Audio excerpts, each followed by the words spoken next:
senang sekali dapat menyapa Anda kembali dengan saya Ratu Rati Rawesi di Halo Legislator Delta TV. Ya, tentunya hari ini kita akan membahas tentang pembangunan ekonomi dengan narasumber yang sangat luar biasa.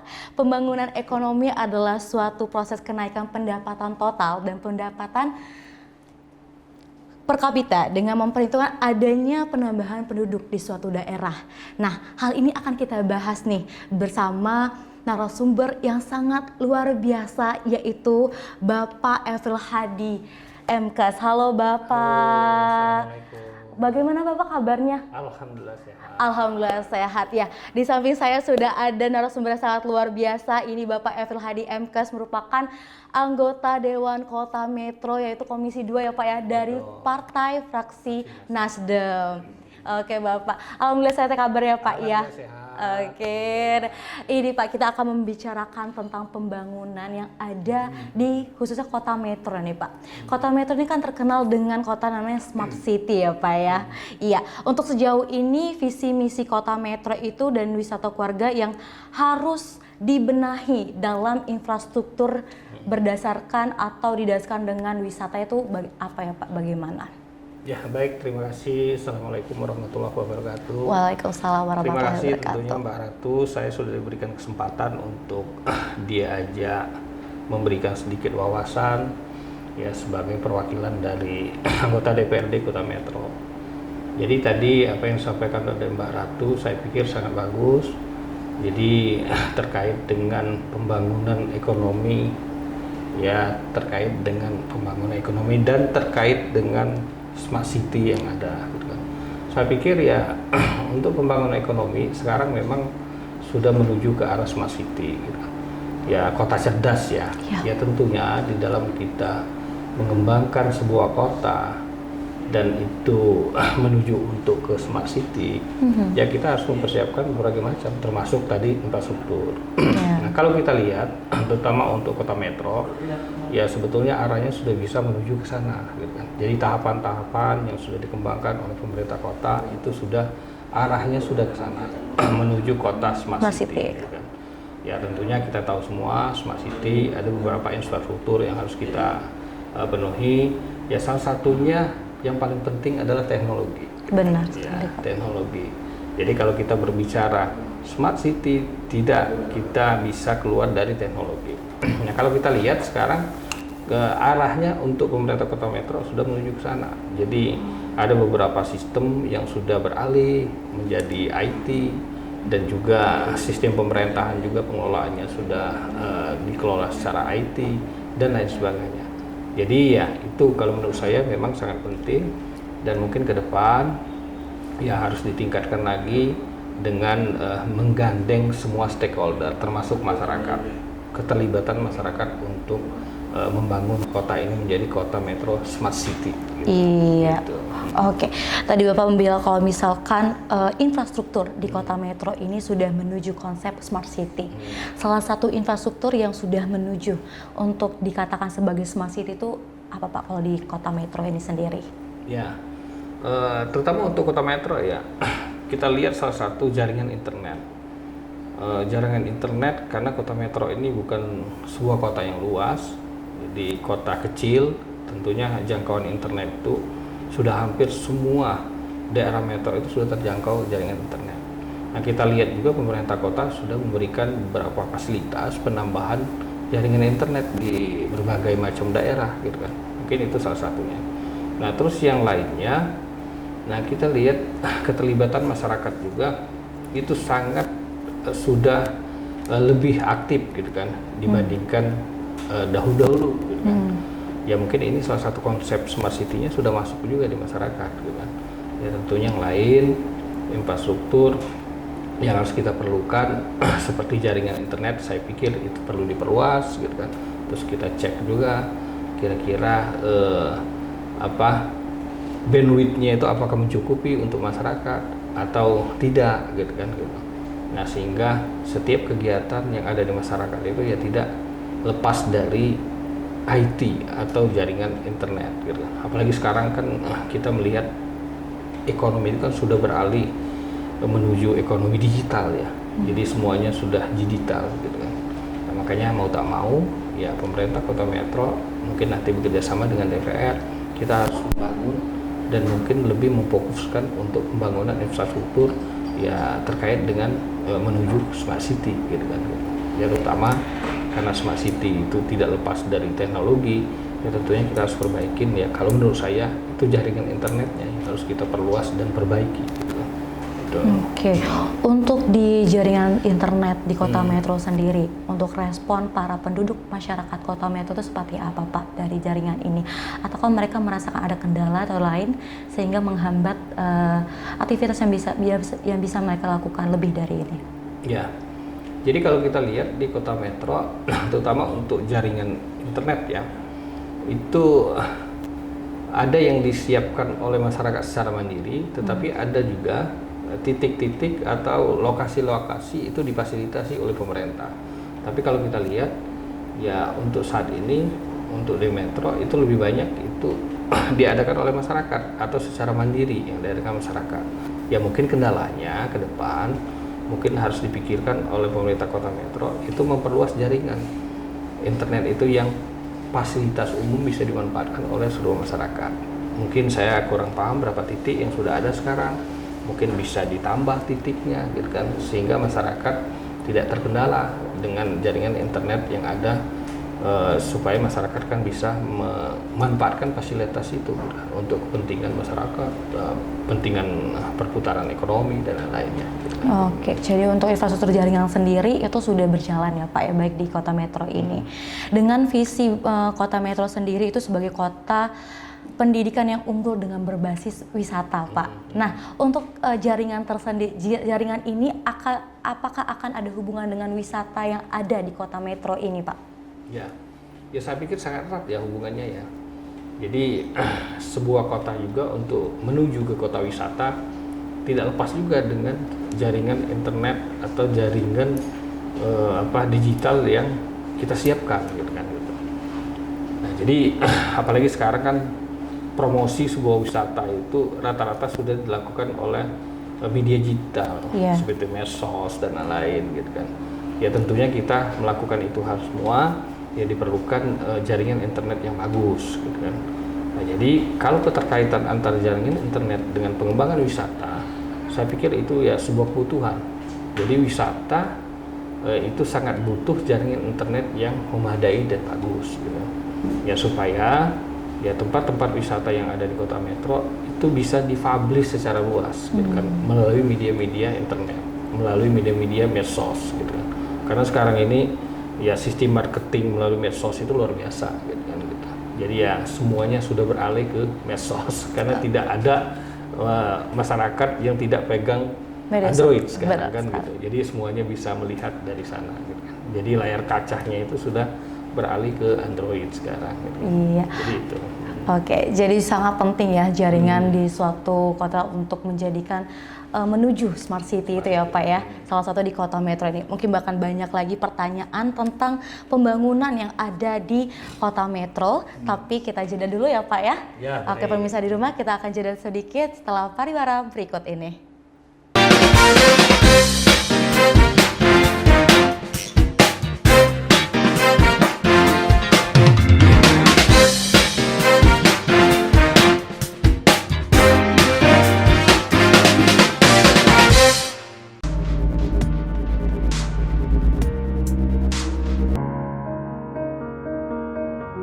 Kondisinya ini menyentuh banyak orang di dunia yang membuatnya disebut sebagai basketball girl. Namun semangatnya selama 13 tahun dengan kondisi yang kekurangan merupakan inspirasi bagi kita. Bagaimana sebuah kekurangan tak perlu membatasi kita dalam meraih mimpi. Di mana ada kemauan, di situ ada jalan.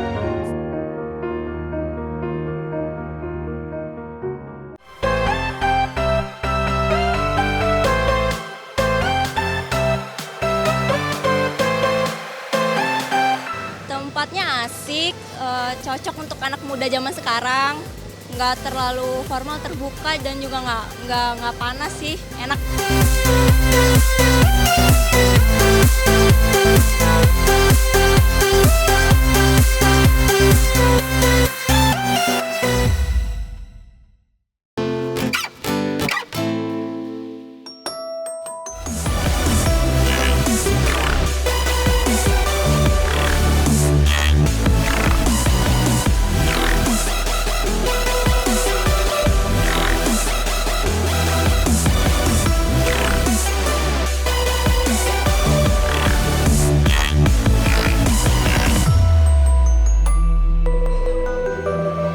Anggota sih kita nggak pernah sosialisasi tentang kita ngerangkul anggota itu tidak dengan sosialisasi. Jadi semua orang yang menikmati kopi itu bisa gabung sama komunitas penikmat kopi di Lampung.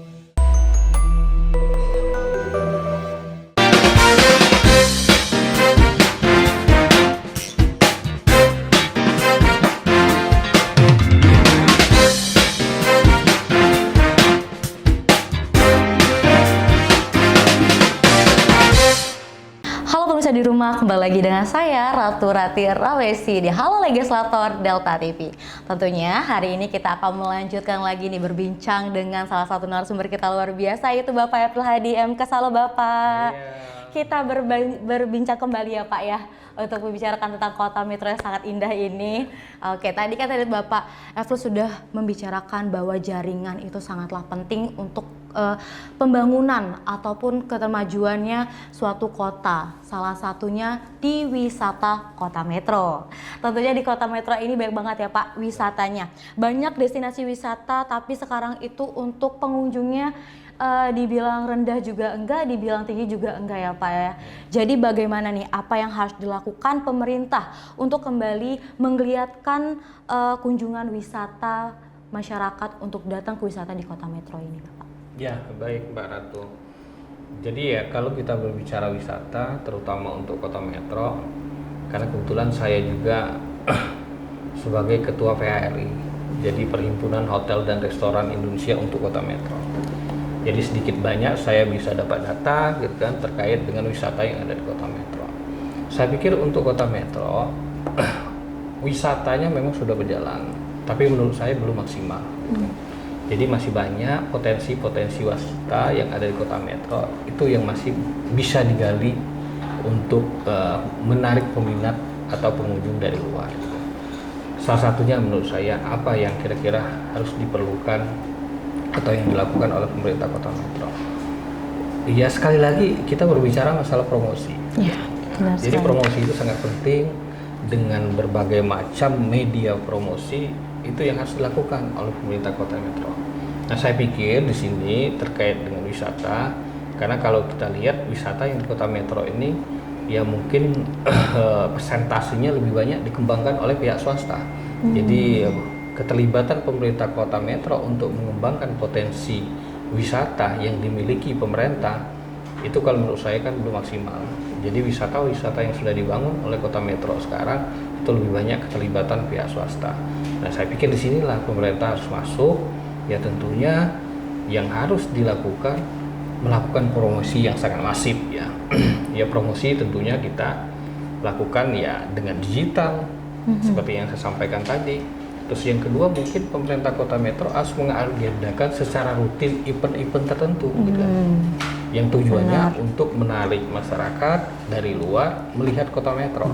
Jadi kita tidak berpikir untuk menarik wisatawannya, tetapi minimal ya masyarakat dari luar itu melihat dulu kota metro.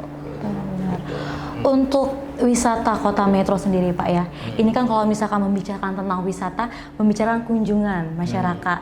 Apakah letak kota metro ini strategis Pak untuk dikunjungi dari beda-beda kota gitu Pak? Jadi kalau masalah letak kota metro strategis, itu sangat strategis menurut saya. Karena kan kota metro ini berada di tengah-tengah beberapa kabupaten kota. Benar. Ya. Dari jangkauan Lampung Tengah dekat, Lampung Timur dekat, Pesawaran dekat, dari Bandar Lampung pun dekat, dan dari bandara juga tidak terlalu jauh. Gitu kan. Jadi kalau untuk masalah letak, saya pikir kota metro sangat strategis gitu kan untuk ya dikembangkan sebagai kota wisata. Nah problemnya wisata apa yang harus kita kembangkan di kota metro supaya orang luar itu bisa tertarik. Tapi kalau masalah letaknya, saya pikir kota metro itu sudah sangat strategis. Dari segi infrastruktur juga itu sudah sangat baik. Bandara dari kota metro ke bandara mungkin jaraknya hampir sama dengan dari kota Bandar Lampung ke bandara gitu kan. Jadi ya sama gitu kan. Terus exit tol juga akan lebih dekat dari kota metro gitu. Jadi saya pikir kalau untuk masalah letak geografis sangat strategis kota metro. Oke, untuk letak sangat strategis dan juga banyak dilewati oleh luar kota ya Pak, masyarakat luar kota. Untuk pemerintahan Kota Metro sendiri Pak, untuk mengembangkan destinasi wisata untuk pembangunan yang berlangsung saat ini apakah ada Pak? Ya kalau kita lihat beberapa tahun terakhir memang Kota Metro lebih concern ya terhadap pengembangan kota wisata, terutama menggali beberapa potensi kota wisata yang ada di Kota Metro. Tapi sekali lagi memang belum maksimal gitu kan. Pemberdayaan masyarakat juga kan harus dilibatkan. Memang ada beberapa yang sudah menjadi ikon Kota Metro ya, seperti pemberdayaan masyarakat terkait dengan pasar Payumi, itu sudah sangat bagus gitu kan. Itu ya sebetulnya itu peran serta dari masyarakat yang sangat aktif. Nah, saya pikir Kota Metro selama ini dia masih mengembangkan ya kota-kota wisata ya seperti taman gitu kan. Nah, terus yang lainnya, tetapi memang belum bisa membuat ikon gitu kan. Ikon ya supaya itu menjadi daya tarik dari orang lain untuk masuk ke Metro. Jadi saya lihat ya pemerintah Kota Metro belum membuat ikon itu gitu kan. Yang mungkin PR ke depannya itu yang harus dipikirkan oleh pemerintah Kota Metro. Harus berani membuat ikon wisata supaya menjadi daya tarik orang lain itu masuk ke Metro. Gitu.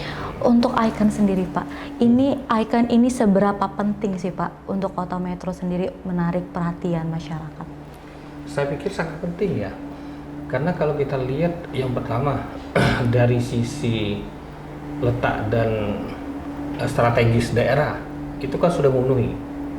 Jadi kita sangat dekat dengan bandara, sangat dekat dengan exit tol gitu kan. Terus juga letak geografis Metro juga bisa dijangkau dari beberapa kabupaten kota gitu kan, dan itu sangat dekat. Jadi kalau dari letak saya sampaikan tadi sudah sangat strategis. Nah, kalau seandainya pemerintah Kota Metro membangun ikon yang betul-betul itu daya tarik, itu akan sangat luar biasa untuk mengundang wisatawan itu masuk ke Kota Metro. Tetapi pertanyaannya kira-kira ikonnya apa gitu kan gitu. Karena kita lihat ya seperti ada beberapa daerah yang saya lihat dia sudah membuat ikon ya sebuah kota. Ini saya mohon maaf saya membandingkan dengan Tulung Bawang Barat. Tapi mungkin Tulung Bawang Barat daerahnya tidak sestrategis Kota Metro, makanya dia kurang berhasil mungkin untuk menarik kunjungan wisata. Tapi itu sudah cukup bagus gitu. Apalagi kalau seandainya Metro kita buat seperti itu sangat luar biasa. Oke, dari Pak Efrul sendiri ada nggak bayangan ikon apa gitu yang bakal membuat masyarakat itu tertarik ke Kota Metro? Ya, ikon itu sebetulnya kita harus melihat dari karakter daerah ya. Benar gitu. sekali. Kita harus membuat karakter daerah dan ya memang ada semacam keunikan gitu kan. Sehingga orang lain itu oh di daerah ini tidak ada di daerah itu. Nah, kalau saya berpikir sebetulnya sederhana sih. Ada beberapa contoh daerah mungkin bisa kita kembangkan di Kota Metro ini terkait dengan sejarahnya gitu kan. Karena Kota Metro ini adalah kota kolonis ya. Nah, ya mungkin kita akan membuat semacam ada semacam museum yang betul-betul daya tariknya orang masuk ke Metro ya kepengen melihat sejarah Kota Metro. Iya, itu adalah gambaran dari Pak Efrul ya untuk ikon di Kota Metro sendiri. Nah, kita bakal bertanya lagi soal wisata yang ada di Kota Metro. Tadi Bapak sudah memberikan saran, ikon dan lain-lain, dan juga wisata di Kota Metro sangat banyak. Tapi kita akan jeda sedikit ya Pak ya, setelah jeda pariwara berikut ini.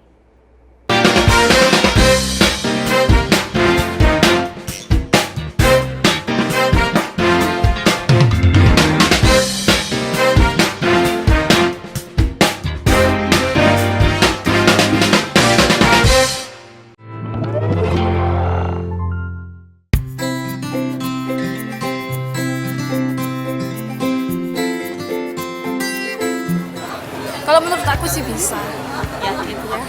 Kenapa tuh bisa aja? Kan kekuatan genggaman kayaknya lebih kuat daripada kekuatan cangkang telur. Nah, itu tadi adalah jawaban dari teman-teman yang kita tanyai apakah telur kalau digenggam atau diremas seperti ini, telur ini akan pecah atau tidak.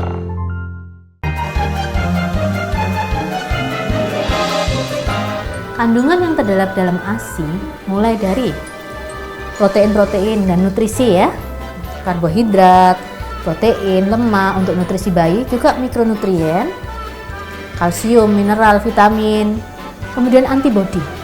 Antibodi ini yang tidak ada di dalam susu formula. Selain itu, ASI adalah cairan yang hidup. Jadi pemberian ASI akan memberikan hal yang terbaik bagi perkembangan pertumbuhan seorang bayi manusia. Nah, tadi kan kita sudah bahas bersama mengenai pemberian ASI eksklusif serta manfaat pemberian ASI eksklusif untuk bayi, dan sekarang saya akan kasih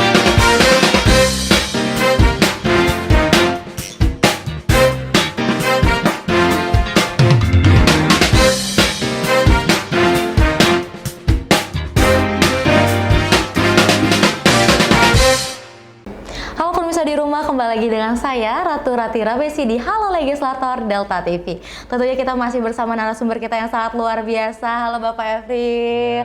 Kita kembali lagi berbincang lagi Pak ya, ngobrol-ngobrol santai lagi nih Pak. Masih seputar dengan wisata Kota Metro, karena saya sangat tertarik nih Pak.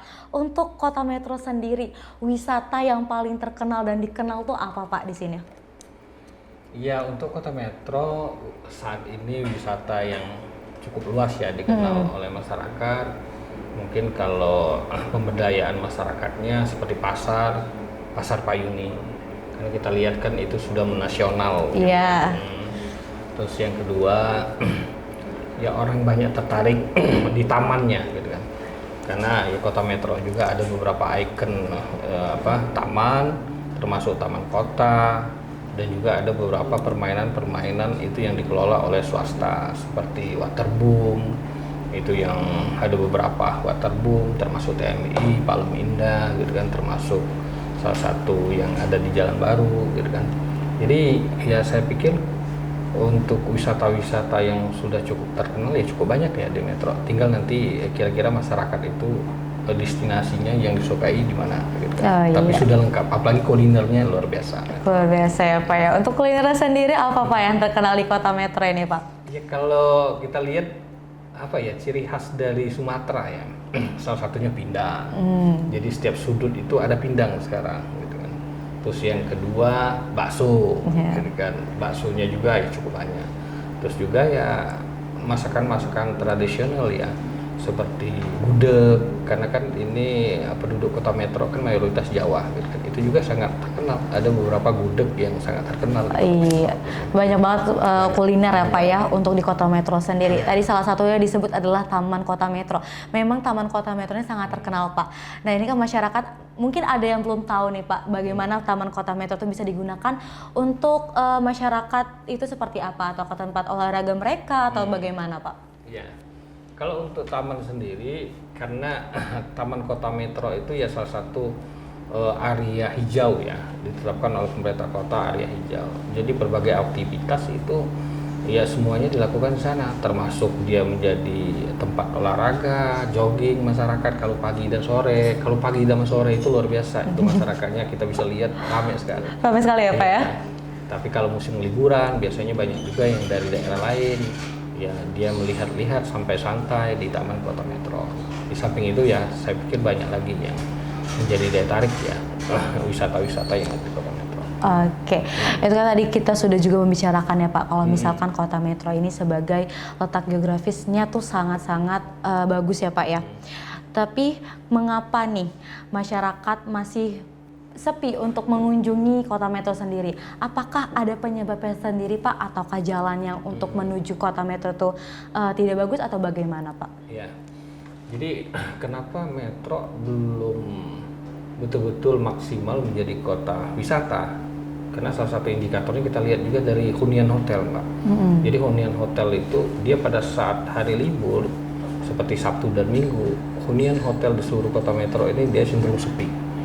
Nah, kalau kita sudah memang betul-betul sudah menjadi kota wisata, pasti di setiap hari libur itu hunian hotelnya tinggi, gitu kan, seperti Bandar Lampung dan lain-lain. Nah, kalau Metro itu malah di saat hari libur hunian hotel itu turun, gitu kan.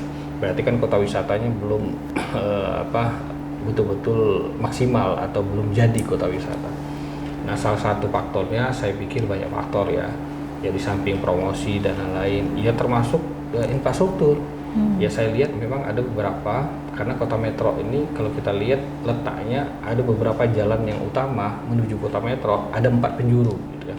Nah saya lihat memang ada beberapa jalan menuju kota metro yang menurut saya itu belum bagus gitu. Ini jadi PR. Karena itu mungkin kewenangan dari provinsi, dalam provinsi mungkin kita harus berkoordinasi dengan provinsi. Nah, tetapi yang terkait dengan jalan kotanya juga, ya ada juga beberapa jalan kota menuju tempat wisata juga itu belum bagus, gitu kan. Makanya mungkin ini salah satu PR ya kepemimpinan kota metro ke depan yang hari ini tepat dilantik, gitu kan. Ya saya pikir ini harus kita cari solusinya secara bersama-sama, gitu kan. Jadi memang ada beberapa jalan di kota metro menuju tempat wisata yang memang masih belum bagus. Ini salah satu faktor juga mungkin keengganan masyarakat untuk berwisata di kota metro. Iya, jadi untuk terhambatnya atau kunjungan yang sepi khusus kota metro salah satu infrastruktur, promosi juga belum terlalu kuat dan bagus ya Pak ya. Tapi di sini berbicara soal kota metro Pak, kota ini kan menjadi letak strategis bagi pusat transit di Lampung Pak. Dan di sini sudah diklaim bahwa memang kota metro itu pusat atau letak strategis Pak untuk masyarakat tuh lewat. Nah, bagaimana untuk mempertahankan predikat tersebut Pak di kota metro ini? Iya, saya pikir itu tadi ya, karena memang kota metro kalau dari segi letaknya sudah dari dahulu dia sudah strategis, memang dulu menjadi pusatnya di sini gitu kan. Ya saya pikir kota metro harus memikirkan ya fasilitas-fasilitas yang harus kita pertahankan dengan baik. Benar. Ya seperti tadi infrastruktur kita jaga supaya baik semua, promosinya harus kita kencangkan lagi karena persaingan tidak bisa kita kita hindari ya. Kalau kota metro tidak bisa bersaing dengan promosi yang lain, mungkin kota metro semakin lama semakin tenggelam gitu. Terus di samping itu juga membuat ikon-ikon wisata yang terbaru supaya itu menjadi daya tarik dari masyarakat untuk berkunjung kota metro. Iya, benar banget. Daya tarik itu sangat penting ya Pak ya. Promosi dan juga infrastruktur yang memadai pastinya supaya masyarakat tuh tertarik untuk ke kota metro gitu. Iya, tadi kita sudah berbincang banyak banget sama Pak Efri tentang wisata di kota metro. Buat kalian yang di rumah yang belum tahu kota metro itu ternyata banyak banget wisatanya. Bisa kunjungi kota metro dan wisata-wisata seperti taman dan juga yang lainnya sudah ada di kota metro ini ya Pak ya. Sebelum kita closing, Bapak boleh memberikan penyampaian kepada pemirsa di rumah, saran dan juga kritik pada mereka. Baik Mbak Ratu, terima kasih banyak. Mungkin yang pertama saya mengucapkan dahulu ini kepada wali kota dan wakil wali kota ya terpilih kota metro dan tepat hari ini itu dilantik. Jadi semoga ke depan akan lebih baik, lebih sukses dan semuanya dilancarkan oleh Allah Subhanahu wa taala. Terus yang lainnya, kesimpulannya kalau menurut saya ya tentunya kita membangun sebuah kota apalagi menuju ekonomi bagus, ya menuju wisata yang bagus, menuju smart city itu perlu kerjasama dari semua unsur. Ya termasuk eksekutif, legislatif, ya termasuk masyarakat, pemberdayaannya harus kita tingkatkan dan lain-lain. Jadi ya kalau menurut saya kita selaku anggota DPRD mungkin hanya mengawal program dari pemerintah terkait dengan wisata. Nah, tinggal nanti eksekutornya adalah pemerintah. Kira-kira mau dibawa kemana wisata yang ada di kota metro ini. Dan insya Allah kita yang ada di DPRD ya siap mengawal itu demi kepentingan masyarakat. Oke, ya itu adalah penyampaian dari Pak Efri yang sangat-sangat luar biasa. Yang penting adalah kerjasama ya Pak ya untuk membangun kota metro ini supaya lebih maju lagi. Oke, pemirsa di rumah itulah obrolan saya dengan Bapak Efri. Terima kasih ya Bapak ya sudah menyempatkan waktu. Ya sehat selalu ya Bapak ya. Amin. Sehat juga untuk semuanya. Iya, untuk pemirsa di rumah, terima kasih sudah menyaksikan Halo Legislator Delta TV dengan saya Ratu Ratira Wesi pamit undur diri. Terima kasih. Terima kasih.